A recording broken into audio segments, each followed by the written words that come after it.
İçtimai ruhun önünü kesen gulyabaniler, İmam Gazali Hazretlerinin ifadesiyle bütün mühlikat, mubikat, insanı harekete sürükleyen şeyler, ne kadar maasi varsa, maasi sayılacak şeyler ne kadarsa, bunlar o içtimai ruhu öldüren, felceden şeylerdir. Bunları Hazret sıraladığı zaman, İhya-ül Ulûm'de geldiği zaman göreceksiniz yani. Diyelim ki enaniyetten başlar, egoizm, egosantrizm, narsizm. Mesele, hafizanallah, insan bunların pençesine düşmüşse şayet, zannediyorum o değerli şeylere karşı kapanmış olur. Bütün kapanmış olur. Öfke mesela, o mühlikattan bir tanesi. Mesela hazımsızlık, o mühlikattan bir tanesi. Gazap, mühlikattan bir tanesi. Biri Efendimiz sallallahu aleyhi ve sellem karşısında beklentiye girince, Efendimiz ona 3 defa isteklerine karşı la tağdab, la tağdab, la tağdab buyuruyor. Öfkelenme, öfkelenme, öfkelenme. O mühlikattan, mubikattan bir tanesi de budur. Bunların karşısında da münciyat vardır yani. Sağlam bir iman gibi. Ekmel iman, ekmel İslam, en mükemmel İslam. El yevme ekmeltu dediğine göre Allah Celle Celaluhu ikmal ettim yani. Eksiği yok, gediği yok.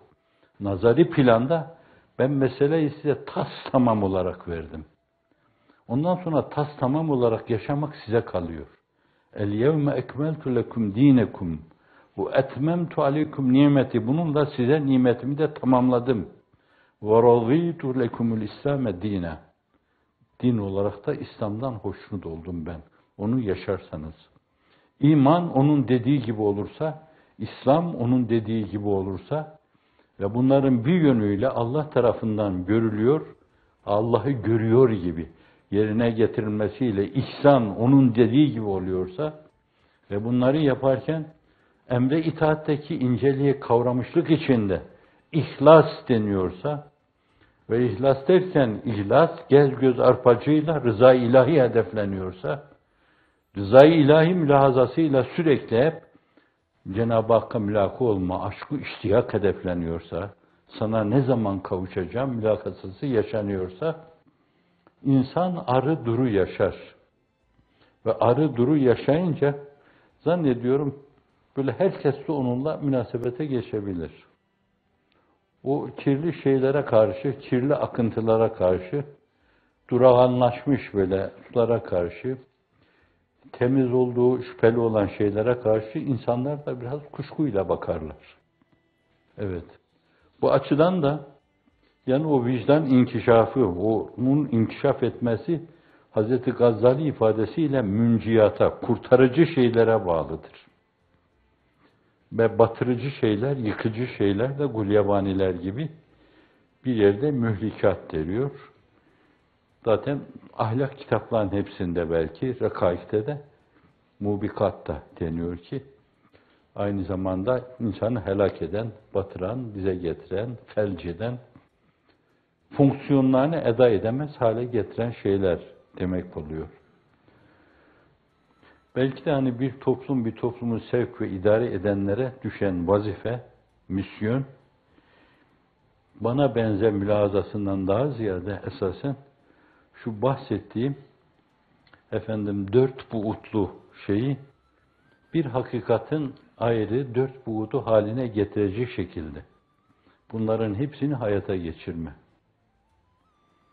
Yuvanın tam istikamete kavuşması, sokağın kirlerden arınması, mabet sokaktaki o kirleri arındıran bir arındırma kurnası haline gelirse, mektep zihinlerde meydana gelebilecek materyalizme dair, pozitivizme dair, naturalizme dair, deizme dair, ateizme dair filan bir yönüyle mülahazalardan insanı arındırıcı, tekvini emirleri doğru okumasını öğretici, ilmin bütün dallarının bir yönüyle Cenab-ı Hakk'ın farklı beyanları olduğunu, bir kitab-ı azamdır seraser kainat, Hangi harfi yoklasam manası Allah çıkar.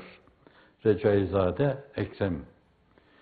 Arap'ın dediği şey, teemmel süturel kainat fe inneha minel meleil ala ileyke resailu. Hazreti Pir hem bunu söylüyor hem de Türkçesini söylüyor. Kainatın satırlarını satır satır, paragraf paragraf, kelime kelime,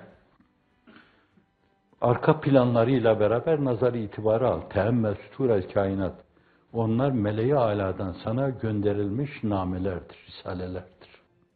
Onları doğru okuduğunuz zaman evet, çok farklı mülahazalara ulaşacaksınız.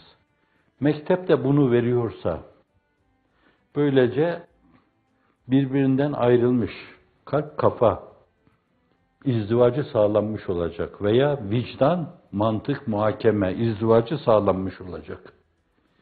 Efendim 8 asırdan beri kısmen, 5 asırdan beri büyük ölçüde, son 2 asırdan beri de belki tamamen denebilecek şekilde kalp kafa ayrılığı yaşanıyor. Kafa mı boşadı kalbi? Kalp mi kafayı boşadı bence? Çok değişik kapıları dövdüler, vurdular.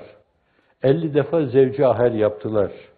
Kıtmir artık biraz da espriye bağlı, ironik olarak diyorum ki, bunca zevci aher yaptıktan sonra Allah aşkına, ey kalp, ey kafa, artık gelin bir kere daha bir araya gelin, evlenin. Siz bir hakikatin iki yüzünden ibaretsiniz. Ne diyor Hazreti Pir bu mevzuda? Aklın ziyası fünunu medeniyedir. Kalbin ziyası ulûmu diniyedir. İkisinin imtizacıyla talebenin himmeti pervaz eder. Bir üveyik gibi himmetin kanat açması, sonsuza doğru açılması, enginleşmesi bir yönüyle, herkesi kucaklayacak hale gelmesi, talebenin himmetinin pervaz etmesi, aklın ziyasına, kalbin nuruna bağlıdır. Bunları bir araya getirdiğiniz zaman, bir vahidin iki yüzünden ibaret olan bu şeyler, bir salih dairenin oluşmasına sebebiyet verecek. Doğurgan döngü, bu tabiri tabipler kullanmıyorlar. Sadece negatifini kullanıyorlar. Kısır döngü, fasit daire eskiden, şimdi kısır döngü. Fakat onun tam karşılığı salih daire, doğurgan döngü. Hayır hayır doğurur, hayır hayır doğurur, hayır hayır doğurur. Evet, himmetin pervaz etmesi, vicdanın inkişafı ve genişlemesi ve inkişafı aklıma gelen şeylerle.